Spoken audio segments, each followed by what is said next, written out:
Bismillahirrahmanirrahim. Assalamualaikum warahmatullahi wabarakatuh.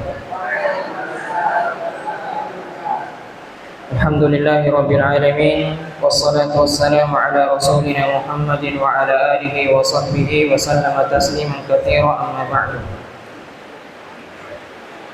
Insyaallah pada malam hari ini kita akan membahas tentang seputar puasa.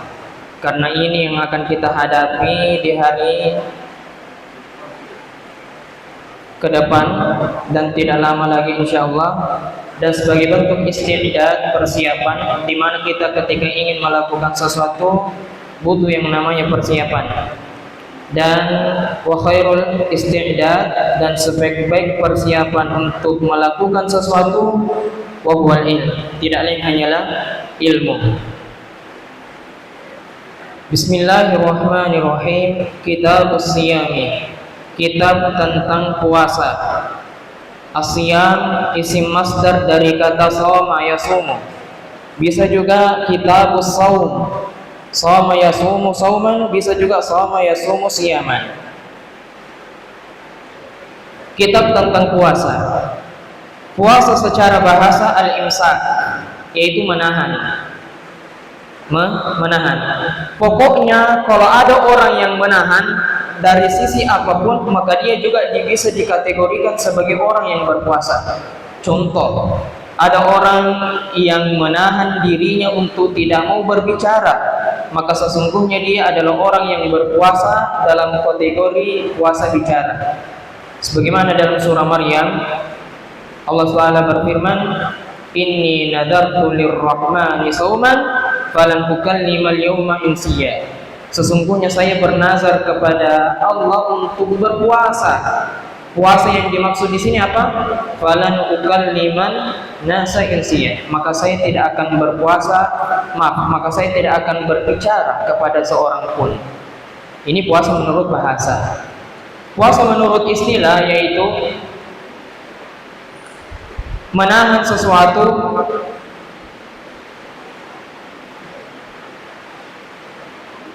menahan sesuatu di waktu yang tertentu dan orang-orang yang tertentu. Menahan sesuatu hal yang tertentu di waktu yang tertentu dan orang-orangnya tertentu. Artinya puasa ini tidak semua waktu boleh puasa, karena ada nanti beberapa waktu yang diharamkan untuk berpuasa. Contoh, apa hari yang tidak dibolehkan untuk berpuasa? Hari Lebaran, haram hukumnya untuk berpuasa. Orang tertentu, tidak semua orang wajib untuk puasa. Makanya nanti akan kita bahas ada orang-orang yang tidak diwajibkan untuk berpuasa. Anak kecil, orang gila dan seterusnya. Kemudian wasyaraitu wujubis siyami, dan adapun syarat-syarat wajibnya siyam, puasa. Syarat wajibnya puasa. Salah satu asya, ada 3. Al-Islam, harus Islam. Jadi orang kafir selain daripada Islam tidak diwajibkan mereka untuk berpuasa. Tapi kapan mereka ingin berpuasa, apakah puasanya diterima atau tidak? Tidak, karena menjadi syarat sah juga di mana seseorang itu ketika ingin beribadah harus Islam terdahulu. Kemudian wal bulugh, harus balik. Di antara tanda baliknya seorang laki-laki yaitu mengalami mimpi. Begitupun dengan wanita.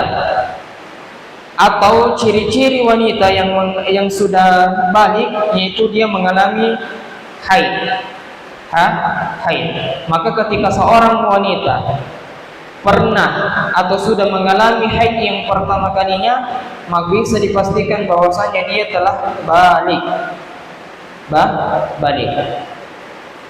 Ini menjadi syarat wajib. bukan syarat sah. Jadi kalau ada anak-anak yang berpuasa sebagai bentuk pelatihan untuk mereka, sebagai bentuk pendidikan untuk mereka, yang kemudian dia memperhatikan hak-haknya puasa, tidak minum, tidak makan, tidak apa-apa dan seterusnya, maka puasanya anak kecil ini insya Allah puasanya sah. Puasanya sah. Sebab bukan merupakan syarat sah, harus apa? Harus balik. Tapi syarat wajib. Dan sebagaimana para sahabat mendidik anak-anak mereka di waktu kecil ketika berpuasa. Bahkan tidak sedikit anak-anak ketika disuruh berpuasa di pertengahan hari mintanya haus, minum. Ibu, bapak, abi, haus. Yang kemudian tidak sedikit anak-anak ketika dilatih puasa yang pertama kalinya menangis. Makanya dalam suatu riwayat ketika para sahabat mendidik anak-anak mereka di waktu kecil untuk berpuasa, ketika mereka nangis anak-anaknya, maka di antara cara mereka mengobati tangisannya anaknya mereka yaitu dengan cara memberikan mainan, dialihkan perhatiannya supaya nanti itu rasa laparnya, hausnya tidak dirasa disebabkan disibukkan dengan main-main. Itu kalau dunianya anak-anak. Kemudian wal aqlu, harus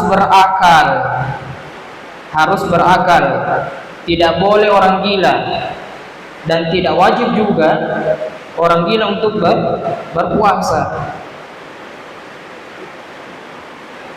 Kemudian wal qudratu 'ala shaum, dan orang yang mampu untuk berpuasa maka wajib baginya untuk berpuasa.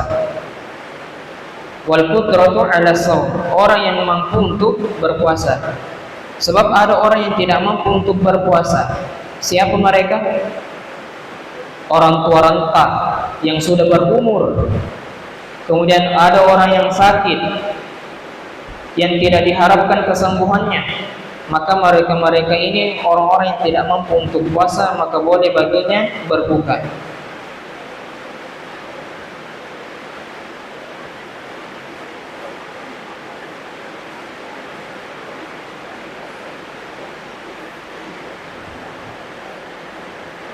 Kemudian wa faraidus shaumi arba'atu asya, dan fardu-fardunya puasa, fardu-fardunya artinya wajib-wajibnya puasa ada 4 sesuatu. Ada 4 sesuatu. Artinya fardu wajib dilakukan, tidak boleh tidak. Yang pertama an-niyatu, yaitu niat itu sendiri. Niat. Khusus untuk puasa wajib, puasa Ramadan, maka yang berkaitan tentang niat harus berniat di malam hari. Harus berniat di malam hari. Berdasarkan hadisnya Hafsah secara marfu, kata beliau, Nabi SAW, "Man lam yujma'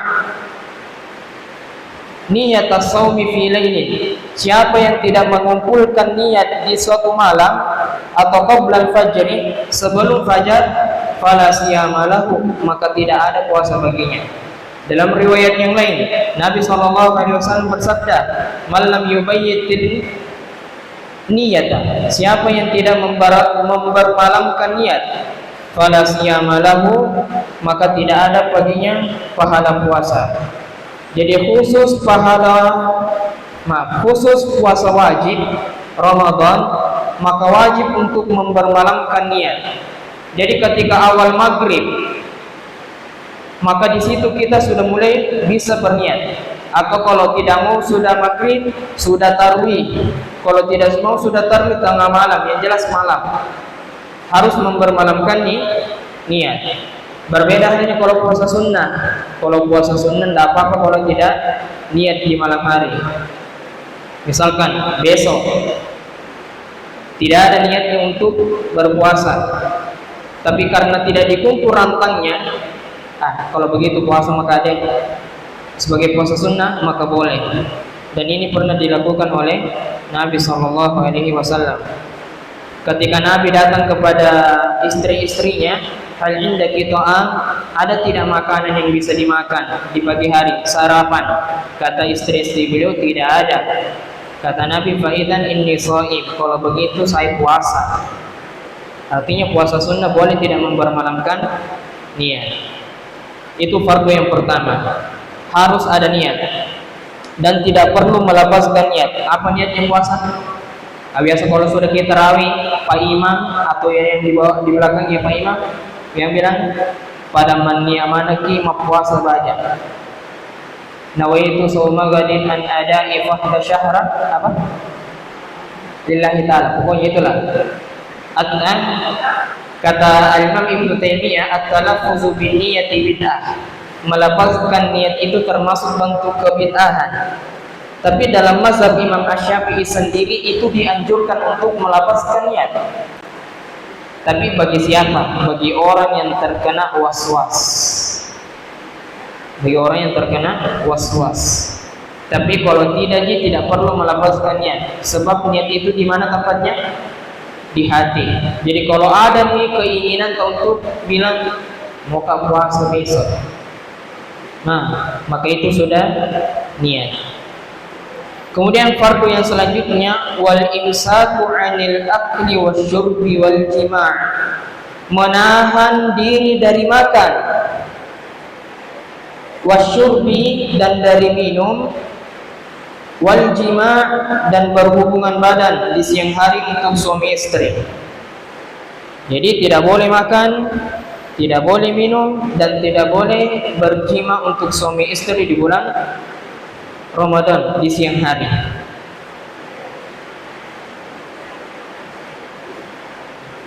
Jadi ini intinya puasa. Bagaimana kita menahan makan, menahan minum, dan menahan diri dari hal-hal yang diharamkan untuk orang yang berpuasa. Termasuk di sini jima.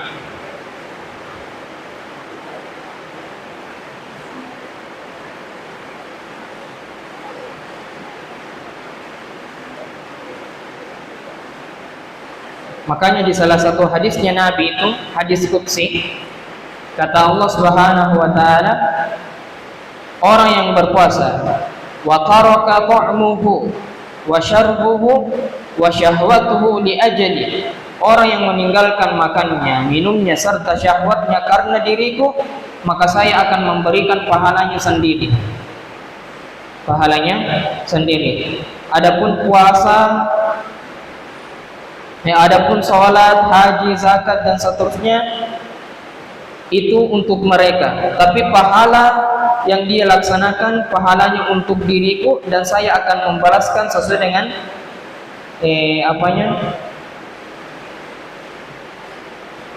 kapasitasnya puasanya. Semakin bagus puasanya seseorang, maka semakin banyak pahala yang dia dapatkan. Kualitasnya kualitasnya. Kemudian di antara fardu selanjutnya wa ta'ammudil qai', sengaja muntah, tidak sengaja muntah. Tidak sengaja muntah. Artinya orang yang menyengajakan dirinya untuk muntah, dia tahu dirinya puasa, tapi karena supaya batal ini negoro timunya, mulunya, supaya muntah dengan sengaja, maka itu membatalkan puasa. Berdasarkan hadis Nabi, coba lihat itu nomor 2, kata Nabi SAW dalam riwayat Abu Dawud At-Tirmidzi, man dara'ahu qai'un wa huwa sha'imun falaysa 'alaihi qada. Siapa yang muntah tidak sengaja sementara dia puasa, maka tidak ada qada baginya. Wa in istaqa'a, dan jika dia sengaja untuk muntah, falyaqdi, maka hendaklah dia mengganti puasanya.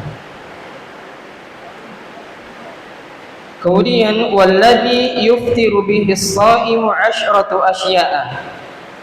Dan adapun hal yang membatalkan puasa ada 10. Sekarang hal-hal yang membatalkan puasa ada 10.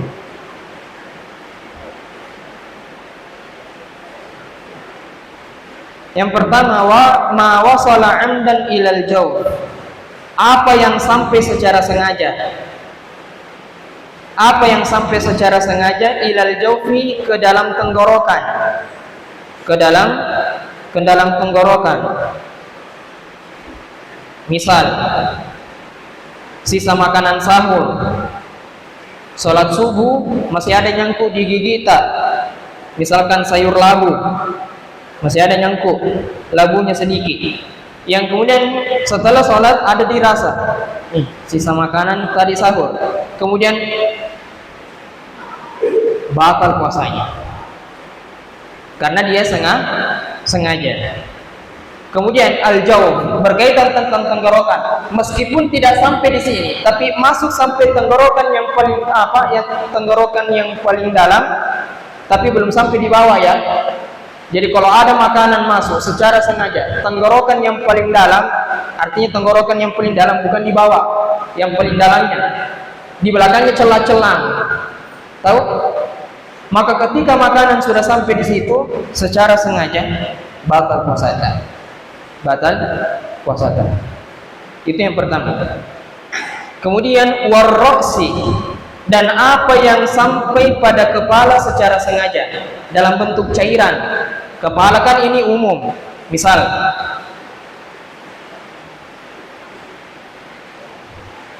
obat tetes mata. Ini dibahas sama ulama fikih kontemporer. Bagaimana hukumnya? Orang yang berpuasa kemudian dia memasukkan cairan ke dalam matanya, apakah ini membatalkan puasa atau tidak? Jawabannya tidak. Kenapa tidak? Karena tidak ada hubungannya antara makan sama mata. Ada tidak hubungannya? Tidak ada. Dan itu pendapat yang paling kuat. Jadi misalnya, jadi seperti ini cara memahaminya. Jadi setiap cairan yang masuk ke dalam tubuh manusia sementara dia dalam keadaan berpuasa, kalau ada kaitannya tentang makanan dan minuman, itu membatalkan puasa. Tapi kalau tidak ada kaitannya tentang makanan dan minuman sama cairan yang dimasukkan ini, maka tidak membatalkan puasa. Pertanyaannya sekarang, bagaimana dengan orang yang diinfus? Membatalkan puasa atau tidak? Sebelah kiri dulu, sebelah sini dulu. Saya ulang. Perhatikan baik-baik. Segala sesuatu yang bentuknya cairan yang dimasukkan ke dalam anggota tubuh manusia sementara kita dalam keadaan berpuasa, dan di mana cairan itu tidak ada kaitannya antara makanan dan minuman, maka cairan itu tidak membatalkan puasa. Tapi jika cairan itu ada kaitannya tentang makanan dan puasa, maka ketika cairan itu dimasukkan ke dalam tubuh manusia, meskipun itu nanti lewat dubur, maka itu membatalkan puasa. Pertanyaannya, bagaimana dengan orang yang diinfus? Batal puasanya atau tidak?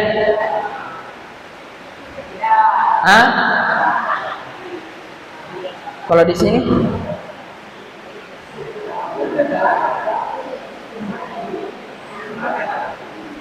yang bilang batal, angkat tangannya.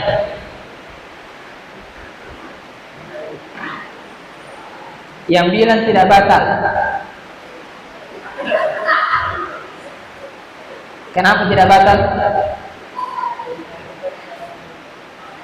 Karena tidak berkaitan tentang minum dan makan. Yang bilang batal, kenapa batal?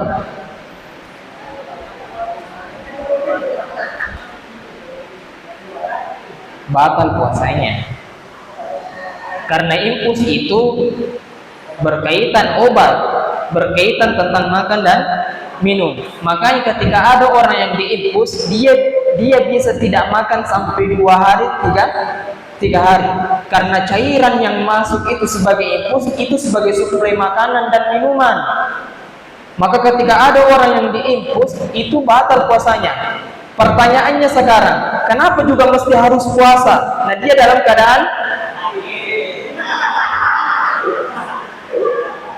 sedangkan tidak ada kewajiban bagi orang yang sakit untuk berpuasa. Itulah fikih.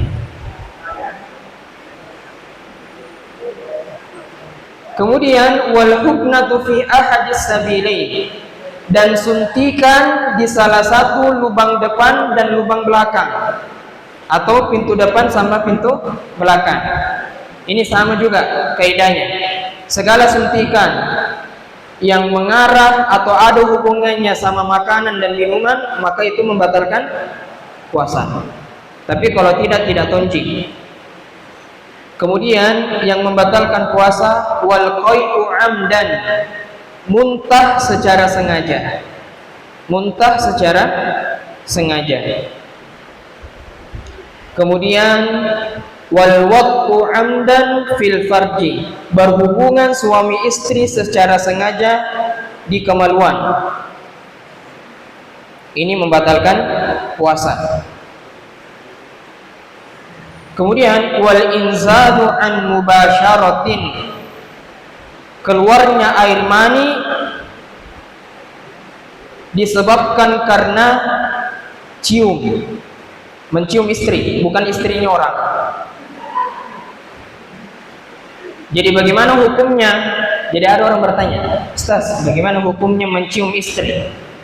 Ustaznya bilang, istrinya siapa dulu yang mau dicium?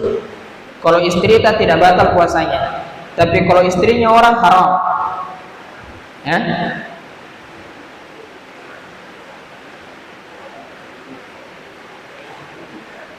Jadi keluarnya air mani disebabkan karena ciuman. Jadi kalau ada seorang suami mencium istrinya sementara keduanya dalam keadaan berpuasa, kemudian suaminya keluar air maninya karena bernafsu, maka batal puasanya. Maka batal puasanya. Pertanyaannya sekarang, apakah ketika kita berpuasa kemudian secara tidak sengaja air mani kita keluar, entah dengan cara apa, tidur, melalui mimpi, batal puasanya atau tidak? Tidak, karena tidak ada unsur secara sengaja. Maka ketika ada unsur secara sengaja, maka batal puasanya.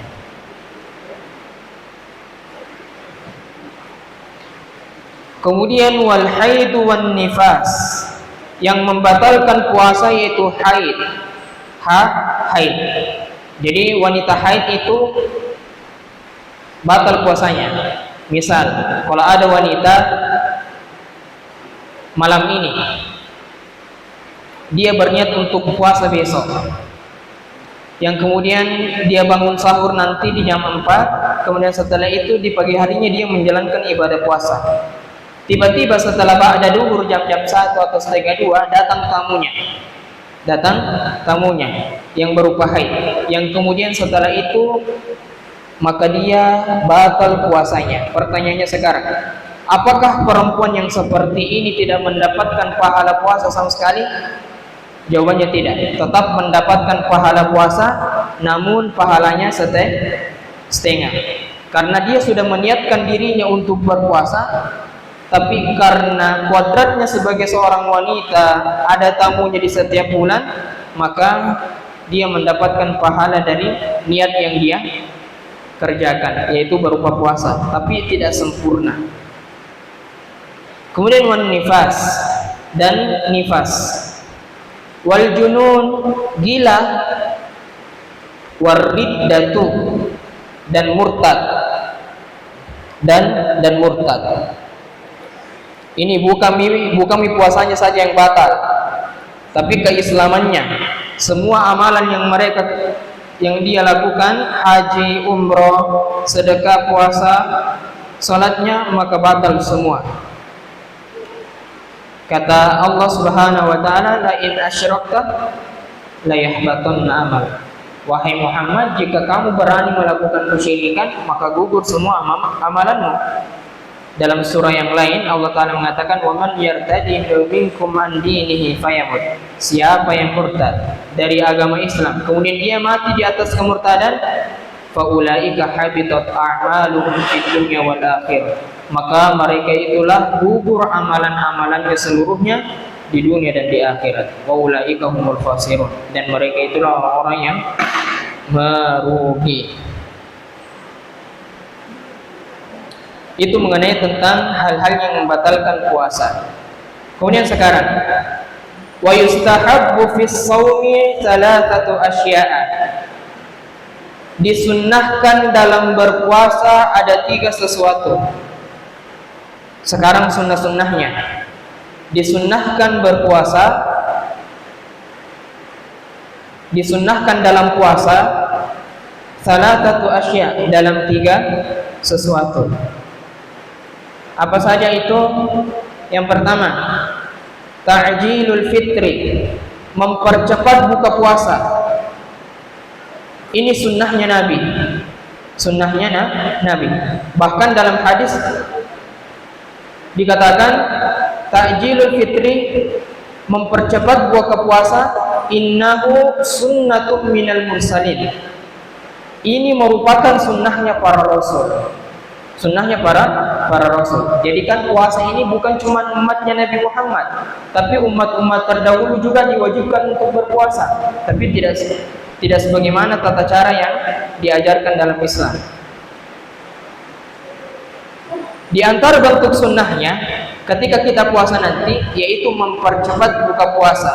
Apa maksudnya mempercepat buka puasa? Perhatikan bebek, jangan tidur.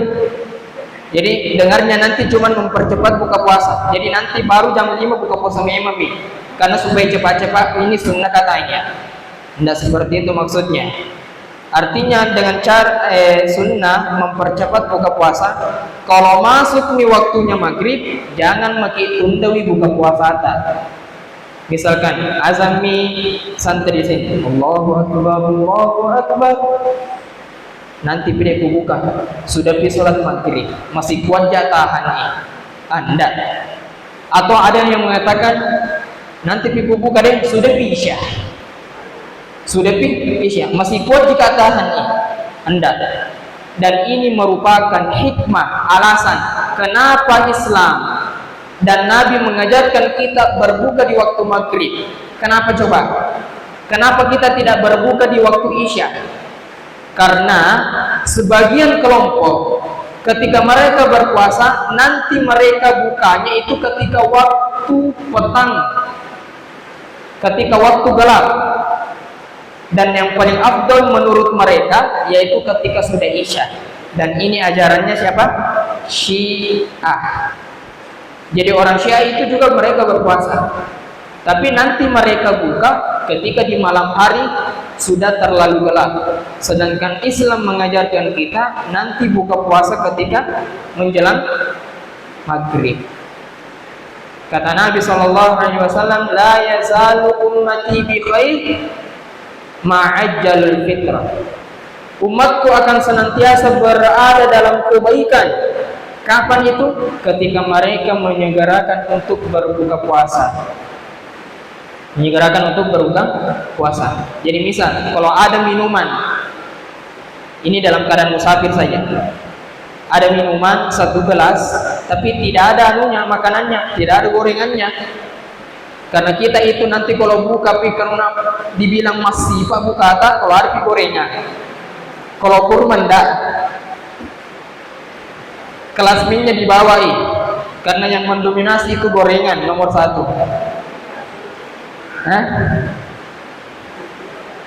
Jadi misalkan kalau musafir dan kuat untuk berpuasa, kemudian tiba waktunya buka dan cuma air mineral saja, maka jangan ditundai. Di depan pide buka, karena dekaji juga penjual gorengan di situ. Enggak, buka memang selama waktu itu sudah masuk maghrib. Ini yang pertama. Kemudian yang kedua, wa ta'khirus suhur. Yang sama buku saya bacanya di situ sah. Iya atau tidak? Sah. Hah? Yang cocok itu su. Wa ta'khirus suhur. Dan melambat-lambatkan makan sahur. Su ya di dhamma. Karena kalau sahur itu makanannya. Makanannya. Kalau suhur perbuatannya. Perbuatannya. Sama seperti wudu. Wudu itu perbuatannya. Wadu bandanya, airnya. Beda harakat, beda arti. Suhur mengakhirkan, melambat-lambatkan aktivitas makan di waktu sahur. Ini sunnah. Dan biasa orang, atau mungkin ada di antara kita juga yang biasa kalau sudah pulang di rumahnya, nanti sahurnya waktu kapan? Jam 12, jam 1. Oh iya, oke. Iya, sahur metron nadi, sahur biolona ya Pak Deule moto ya ke subuh. Ini bukan sahur namanya. Kalau baru jam-jam 12, apalagi jam 11, itu bukan nisful lail, belum masuk pertengahan lail. Itu namanya makan tengah malam. Karena nanti dikategorikan sahur itu mendekati waktu subuh. Mendekati waktu subuh itu namanya suhur. Sahur, waktu sahur. Makanya ketika Allah bercerita tentang sifat ahli surga dalam surah Qaf, Allah mengatakan wabil asharihum yastaghfirun. Dan di waktu sahur artinya menjelang waktu subuh 10 menit, 15 menit, 20 menit. Sebelum masuk waktu subuh mereka senantiasa beristighfar. Nah, waktu yang paling afdal untuk kita sahur seperti itu. Sebelum subuh, mendekati waktu subuh, sebagaimana sahurnya Nabi. Sahurnya Nabi.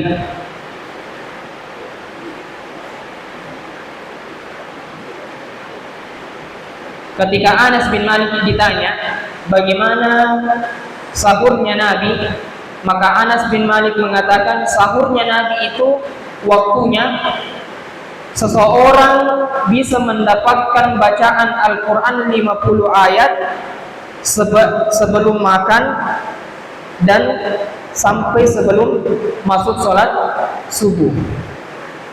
Pertanyaannya sekarang, orang yang membaca normal Al-Quran sampai 50 ayat berapa menit yang dihabiskan? 15, 20, ya setengah jam lah. Kira-kira seperti itu. Normalnya orang kalau baca Al-Quran 50 ayat 15 menit. Kira-kira seperti itu. Waktu sahurnya Nabi SAW. Itu maksud daripada melambat-lambatkan waktu sahur. Pertanyaannya sekarang, ada tidak istilah yang namanya imsak? Menahan. Karena itu ada di kampung itu imsak dulu, baru setelah imsak baru azan subuh. Apakah ada istilah imsak? Jawabannya tidak ada. Jawabannya tidak ada. Jadi nanti kita betul-betul menahan makan, minum dan seterusnya ketika pas azan subuh. Jadi kalau azan subuh di masjid, maka wajib sudah mulai untuk menahan. Pertanyaannya lagi, apakah di salah-salah azan masih bisa sedikit minum untuk curi-curi waktu? Jawabannya apa? Tidak boleh. Jadi misalkan sementara azan di sini karena lambat dibangun atau tidak dikasih bangun sama teman-teman, nanti bangun bilangin Allahu Akbar, ya selamat tinggal. Nabi semakin minum. Jadi jangan bilang masih azan masih bisa minum. Enggak. Jadi pas mau azan orang itu sudah tidak boleh minum sama makan. Jadi salah ungkapan kita selama ini di waktu kecil, masih bisa dimakan, masih bisa diminum karena masih azan. Kemudian yang ketiga, Yang ketiga, ya. Wa tarkul hujri minal kalam, meninggalkan perkataan yang sia-sia. Meninggalkan perkataan yang sia-sia.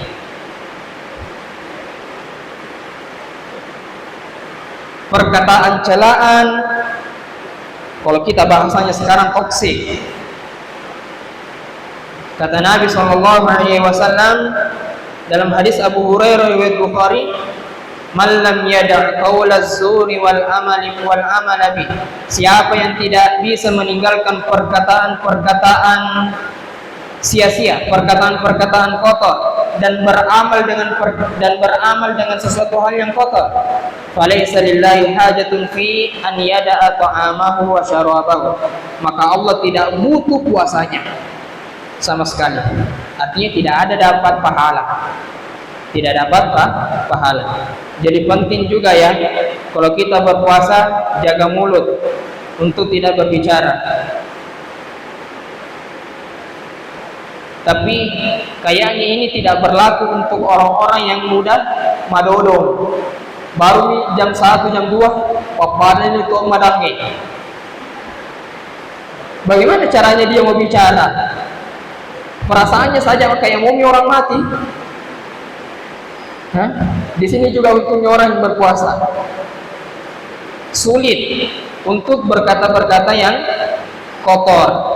Meskipun ada juga orang yang sudah terbiasa bicara kotor, ketika puasa terbawa juga.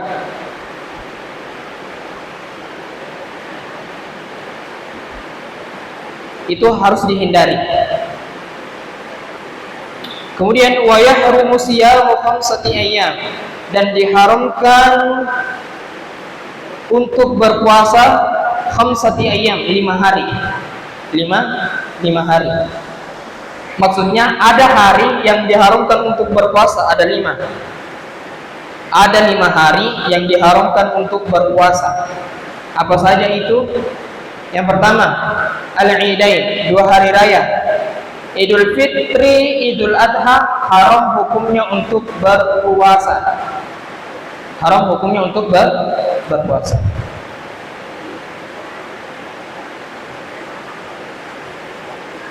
Kemudian yang kedua, wa ayyamut tasyriki tsalatsa.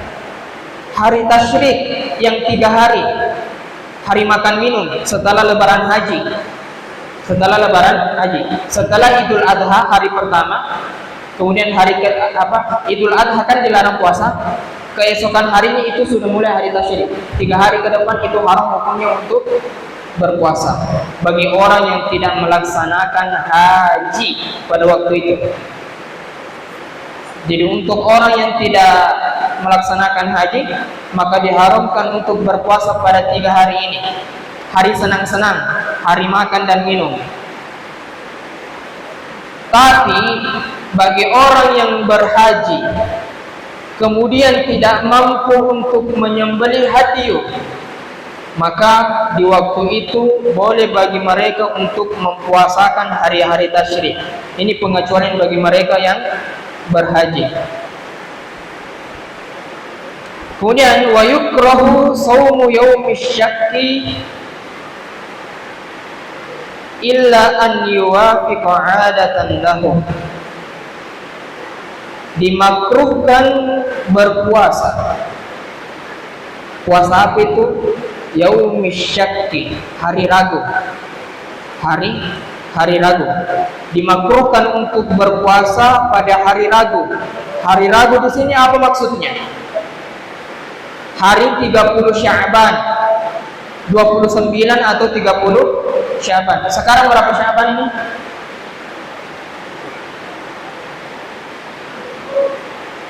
Tanggal berapa ini? Berapa? 27. Nah, jadi nanti kalau hari tanggal 29 atau 30, maka seseorang diharamkan untuk berpuasa. Karena ini namanya hari keraguan. Entah sudah masuk bulan Ramadan atau masih bulan Sya'ban. Maka perintahnya Nabi, tidak boleh seseorang untuk berpuasa illa kecuali an yuwafiqa 'adatan lahu, sesuai dengan kebiasaan yang dia punya. Kecuali orang yang mempunyai kebiasaan berpuasa sebelumnya. Kecuali orang yang memiliki kebiasaan berpuasa sebelumnya. Sebagai contoh, ada orang yang terbiasa puasa Kamis. Kebetulan di hari tanggal 30 Sya'ban itu hari Senin atau hari Kamis. Karena dia terbiasa puasa Senin Kamis, maka boleh bagi dia pada waktu itu untuk berpuasa. Karena dia punya kebiasaan sebelumnya. Atau dia punya kebiasaan puasa Daud. Maka ketika tiba hari tanggal 30 Sya'ban atau 20 Sya'ban, ini kan hari Rabu, dilarang untuk berpuasa, tapi dia punya kebiasaan untuk berpuasa sebelumnya, maka boleh bagi dia untuk berpuasa pada waktu tersebut, tidak diharamkan. Sebagaimana sabda Nabi SAW dari Abu Hurairah, riwayat Bukhari dan Muslim, kata Nabi, la taqaddamu Ramadan, jangan kalian mendahulukan bulan Ramadan bi saumi yaumin, dengan satu hari berpuasa, wala yaumaini, dan juga tidak boleh 2 hari berpuasa sebelum Ramadan, illa rajulun kana yasumu sauman falyasumhu, kecuali seseorang yang sudah punya kebiasaan untuk berpuasa sebelumnya, maka boleh dia berpuasa pada waktu itu. Jadi kalau orang yang sudah punya kebiasaan puasa sebelumnya, kemudian tiba tanggal 30 Sya'ban atau 29, maka boleh baginya untuk mempuasakan hari tersebut. Dan jika orang yang tidak memiliki kebiasaan, maka haram baginya untuk berpuasa. Pertanyaannya sekarang, kenapa bisa haram? Ulama mengatakan karena kita berpuasa itu tidak berangkat dari niat yang ragu-ragu. Jadi betul-betul kita nanti berpuasa bulan Ramadan dengan niat yang kuat, dengan tekad yang pasti. Makanya di antara salah satu pengertiannya niat dalam Fathul Qarib itu an-niyatu huwal azmu wal jazmu, adalah tekad yang kuat dan bulat. Tidak boleh ragu-ragu. Tidak boleh ragu-ragu. Sehingga dari sini bagi orang yang tidak memiliki kebiasaan untuk berpuasa pada tanggal 29 atau 30-nya pada bulan Sya'ban, diharamkan untuk berpuasa sebagai bentuk kehati-hatian.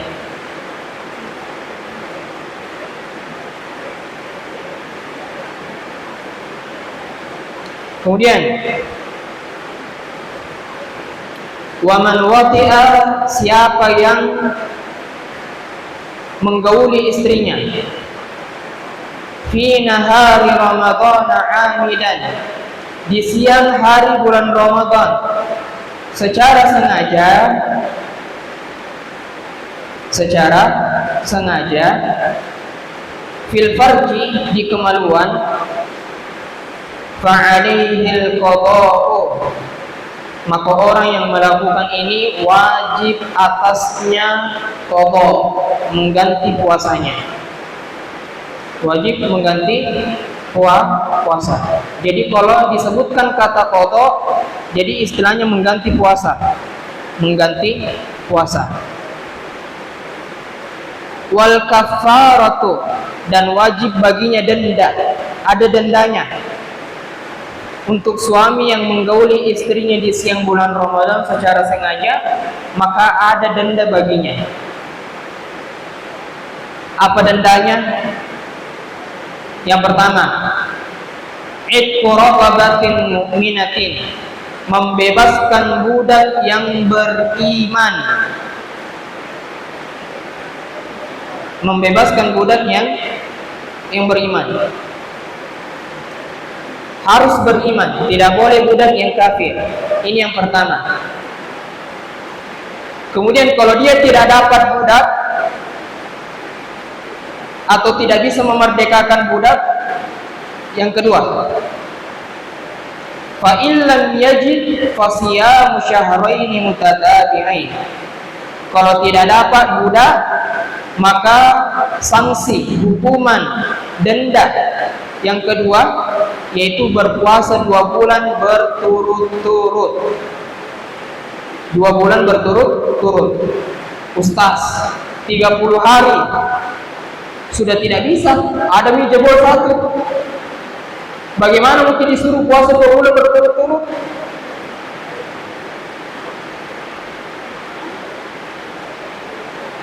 Bapaknya bilang, mati pindo ya Ustaz. Mati ki. Jangan dulu mati, belum piajannya. Jadi kalau dia tidak bisa memerdekakan budak, maka solusi yang kedua, harus berpuasa 2 bulan berturut-turut. Ingat, berturut-turut. Ini hukumnya wajib, berturut-turut. 2 bulan. 2 bulan berapa hari? 60. Jadi misalkan seorang suami sudah menjalani kafarah puasanya 59 hari. Berarti tinggal berapa hari? Tinggal 1 hari. Yang punya bilangnya, muka dulu istirahat deh. Ketinggal 1 tomi. Tinggal 1 tomi. Besok-besok atau minggu depan deh. Maka ketika dia laksanakan itu, artinya dia jeda yang 1 ini, maka ulama sepakat mengatakan dia mulai dari 0.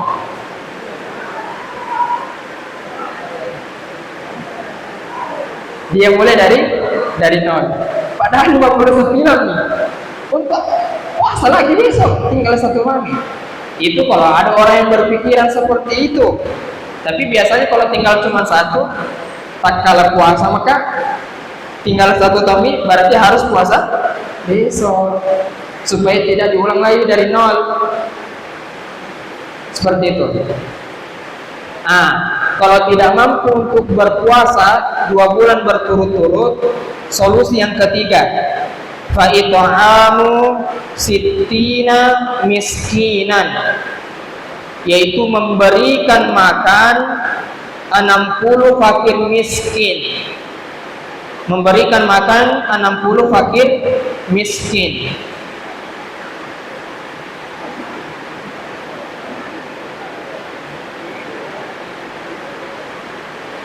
Likulli miskinin muddun. Setiap orang miskin mendapatkan 1 mud. Satu mud. 1 mud itu berapa ukurannya? 1 mud itu ukurannya 1/4 sa. 1/4 sa ukurannya sama dengan 2,40 gram. Berarti kalau 1/4 sa kira-kira kurang lebih 5 gram. 5 gram kurang lebih, pokoknya sekitar itu. Atau gampangnya seperti ini, nasi kotak. Tidak mau ribet, nasi kotak.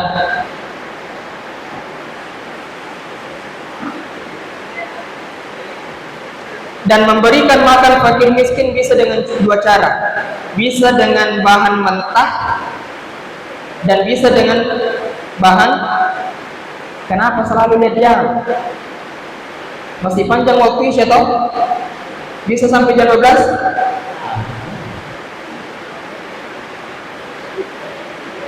Terlalu rajin untuk sholat.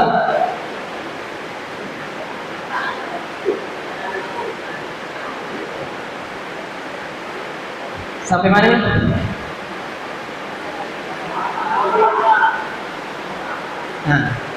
Memberikan fakir miskin fidyah ada 2 cara. Yang pertama diberikan secara bahan mentah, yang kedua dengan cara siap saji. Kalau siap saji berarti 1 kotak per orang. Kalau bahan mentah, apa yang dikasih? Makanan pokok. Apa makanan pokok?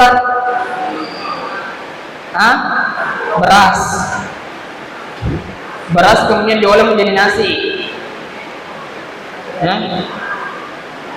Pertanyaannya, karena makanan pokok kita adalah beras, apakah yang dikasih fakir miskin itu beras toh saja? Tidak ada embel-embel yang lain? Tidak.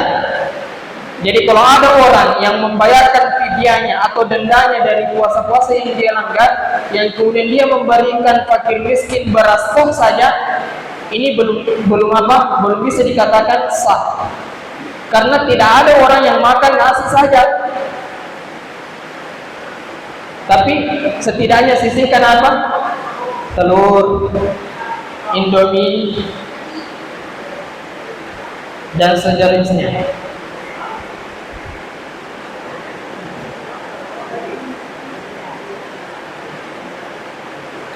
Kemudian kita kasih habis ya CD ini. Wa man mata wa alaihi siyam, orang yang meninggal wa alaihi siyam, dan ada utang puasanya, utang puasa Ramadannya, maka cara membayarkannya ut'ima anhu likulli yaumin muddun, dengan cara memberikan makan kepada fakir miskin di setiap harinya 1 mud. Itu cara memahaminya dengan gampang seperti itu tadi.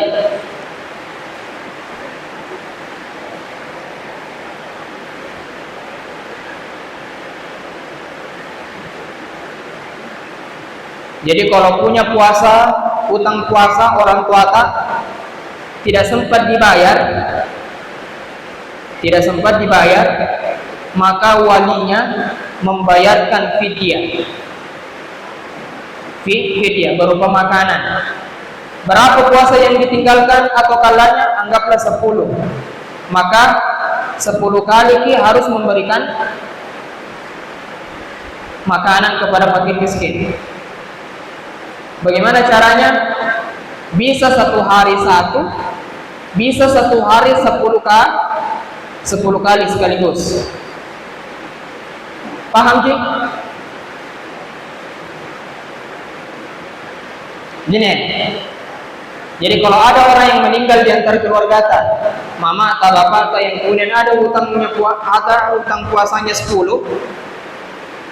maka kita sebagai walinya membayarkan fidyah untuknya sebagai bentuk tebusan untuk puasanya yang dia tidak laksanakan. Bagaimana caranya? Caranya ada 2. Cara yang pertama, di setiap harinya boleh 1 orang. Ini yang pertama. Berapa tadi kalanya? 10. Berarti 10 orang yang dia harus bagikan. 1 hari 1 orang boleh. Boleh juga dengan cara yang kedua. 1 hari harus cari 10 fakir miskin. Boleh seperti itu. Boleh. Pertanyaan sekarang, boleh tidak Ustaz? 1 fakir miskin diberikan 10 kali. Boleh atau tidak? Tidak boleh. Dan ini pendapat yang paling kuat. Jadi tidak boleh 1 orang miskin meskipun 10 kalanya kemudian diberikan 10 kali. Tidak boleh. Tapi harus 10 orang. Meskipun dalam membayarnya satu hari. Kemudian wasyaihu, adapun orang tua, laki-laki maupun perempuan. Maaf, ada yang terlewatkan. Kalau di sini tidak disinggung, ini kata Syekh di sini cukup untuk memberikan fidyah. Boleh juga orang yang meninggalkan puasa atau qalla dan dia tidak sempat untuk membayarkannya dan dia mati, maka boleh bagi walinya untuk mempuasakan orang tuanya. Kira-kira yang mana dipilih? Kita puasakan orang tua sebagai anaknya atau kita bayarkan fidyah?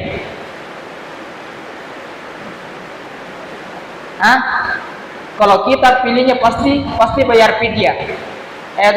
Dede lo mereso.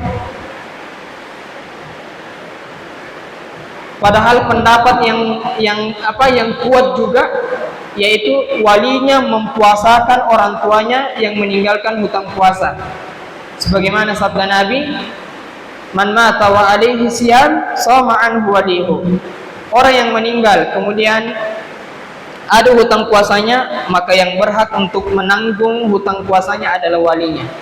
Hadisnya sahih, riwayat Bukhari dan Muslim.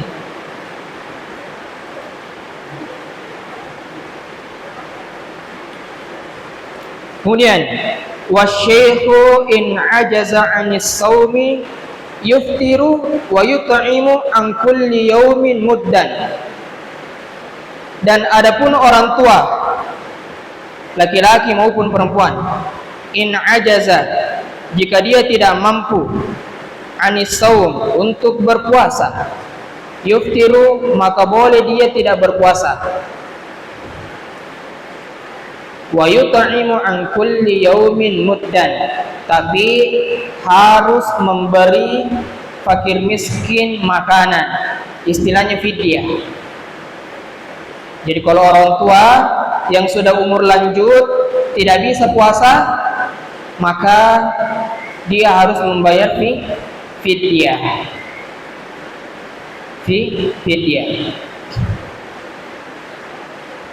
Dan ketentuan orang yang membayar fidyah, tidak boleh membayar fidyah kalau tidak ada sebabnya dulu.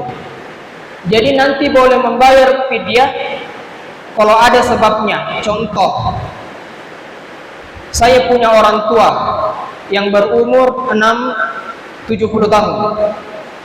Saya sudah bisa pastikan orang tua saya ini tidak berpuasa kalau masuk bulan Ramadan. Yang kemudian saya berinisiatif untuk membayarkan fidyahnya orang tua saya sekarang, padahal belum ada sebabnya, belum masuk bulan Ramadan, belum puasa. Maka saya secara cepat-cepat ingin membayarkan fidyahnya orang tuaku langsung 30 hari, langsung 30. Maka ini tidak sah dihitung sebagai fidyah, tapi sahnya dihitung sebagai apa? Sedekah.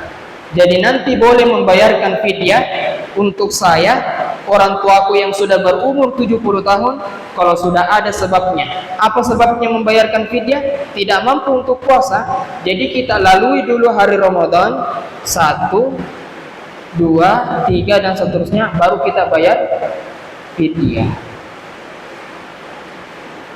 Seperti itu. Wal hamilu wal murdi'u. Kasusnya lagi wanita yang hamil dan menyusui. In khafata ala anfusihima. Jika wanita hamil dan menyusui mengkhawatirkan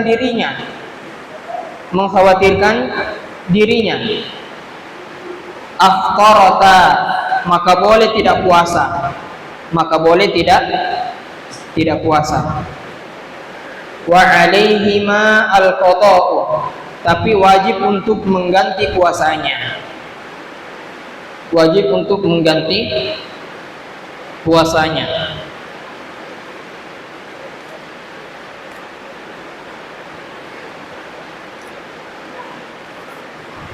wa in khafata ala auladihima, dan jika wanita yang hamil dan menyusui mengkhawatirkan anak-anaknya. Beda kasus. Kasus yang pertama mengkhawatirkan dirinya selaku ibu, kasus yang kedua mengkhawatirkan anaknya. Aftarata, maka boleh juga untuk tidak berpuasa. Wa alaihimal qada'u wal kafaratu, tapi wajib untuk dia ganti puasanya sekaligus dikenakan kafarah, denda. Artinya kafarah di sini bayar fidyah. Bayar fidyah. An kulli yaumin muddun, di setiap harinya 1 mud, sudah kita jelaskan tadi. Wa huwa ritalun wa thulusun bil iraqi. 1 mud itu ukurannya sepertiga liter ukuran Irak. Ukuran orang Irak. Jadi seperti ini kesimpulannya. Wanita yang hamil dan wanita yang menyusui, jika dia mengkhawatirkan dirinya sendiri, maka yang wajib baginya cuma puasa. Maka yang wajib baginya cuma qadha, ganti puasa. Tapi jika dia mengkhawatirkan anaknya, maka dua, wajib ganti puasanya dan wajib juga untuk apa? Fidyah. Wajib juga untuk fidyah.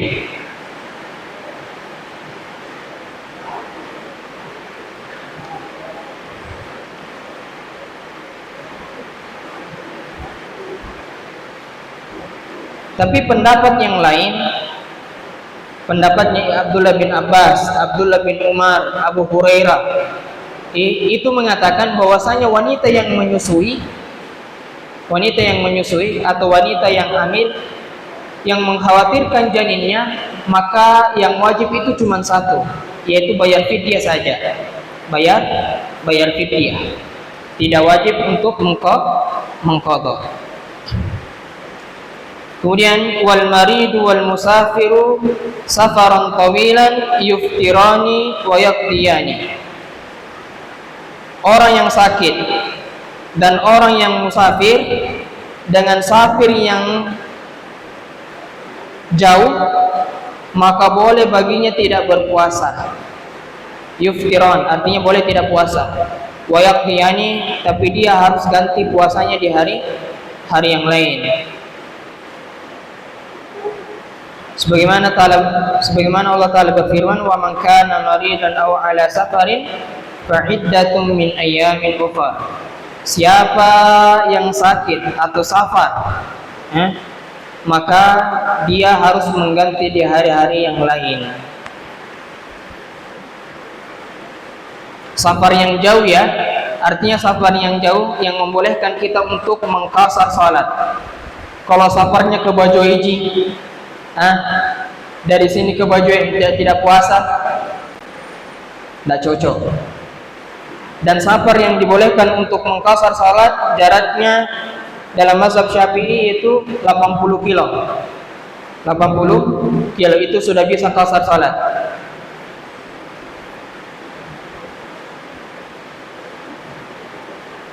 Tapi bagi mereka yang kuat untuk berpuasa meskipun dalam keadaan perjalanan, maka itu jauh lebih baik untuk berpuasa. Kalau kuat, tapi kalau tidak kuat, yang lebih baik adalah berbuka, artinya tidak berpuasa.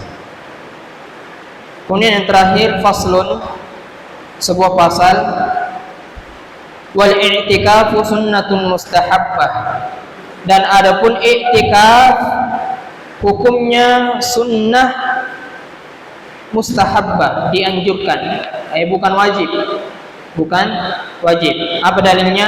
Dalam surah Al-Baqarah Allah Ta'ala berfirman, wa ahidana ila Ibrahim wa Ismail an tahhira baitiya lit-taifina wal 'akifina war ruk'is sujud. Itu dalil sunnah atau dianjurkan untuk seseorang untuk beriktikaf. Sekarang, apa pengertian iktikaf secara bahasa? Secara bahasa iktikaf artinya aqama, berdiam diri. Berdiam diri. Jadi kalau ada orang yang berdiam diri di suatu tempat, maka dia sudah dinamakan i'tikaf. Misal ada orang buka warungnya, kemudian dia lama tinggal di warungnya, maka orang tersebut bisa dinamakan i'tikaf. Tapi i'tikaf secara bahasa. Adapun i'tikaf secara istilah adalah berdiam diri di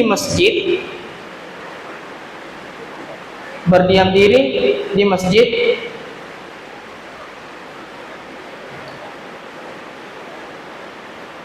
dilaksanakan oleh orang-orang tertentu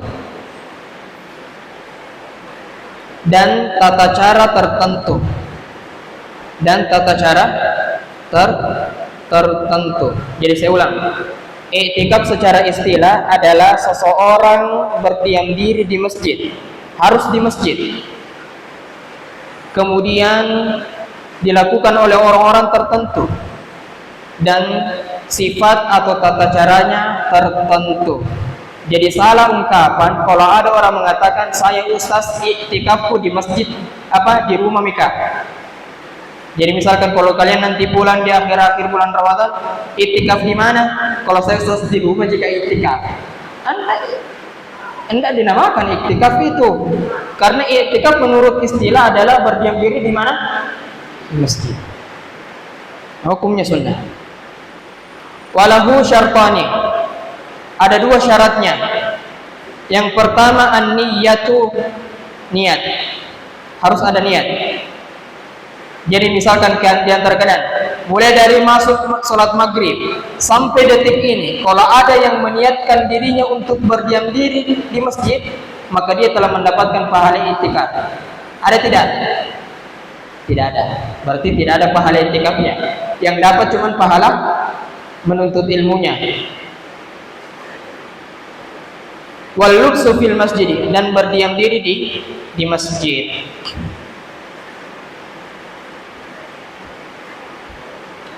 Kemudian wala yakhruju minal i'tikafil manzuri illa lihajatil insan, dan tidak boleh keluar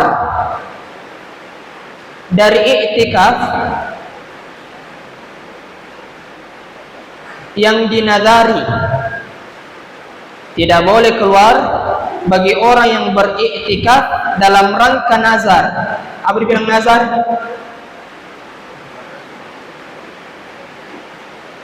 Sesuatu hal yang Allah tidak wajibkan berupa ibadah, yang kemudian dia mewajibkan dirinya untuk ibadah tersebut. Dan syariat tidak menganjurkan untuk seseorang seringkali bernazar.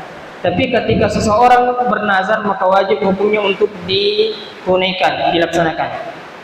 Orang yang iktikafnya nazar, maka dia tidak boleh keluar illa lihajatil insan, kecuali karena kebutuhannya sebagai manusia. Kecuali kebutuhannya sebagai manusia. Apa kebutuhannya sebagai manusia apa? Makan, minum, BAB, mandi dan seterusnya. Maka itu boleh keluar dari masjid. Au udrin, atau dia punya uzur seperti haid kalau dia perempuan, au maradin, atau dia sakit, la yumkinul muqamu ma'ahu, yang tidak memungkinkan untuk berdiam diri bersama orang-orang yang beriktikaf. Jadi kalau ada orang yang sakit, maka boleh baginya untuk keluar. Kemudian yang terakhir, hal-hal yang membatalkan orang iktikaf yaitu waya betulu bil waqi. Iktikaf menjadi batal dengan berhubungan suami istri. Dan ini senada dengan firman Allah Subhanahu wa taala, "Wala tubashiruhunna wa antum 'akifuna fil masajid." Dan janganlah kalian sekali-kali mencampuri istri-istri kalian sementara kalian beriktikaf di dalam masjid. Jadi yang membatalkan iktikaf yaitu berhubungan suami istri. Wallahu ta'ala a'la wa a'lam. Naktafi bihadzal qadar. Subhanakallahumma wa bihamdika asyhadu an la ilaha illa anta astaghfiruka wa atubu ilaik. Wassalamualaikum warahmatullahi wabarakatuh.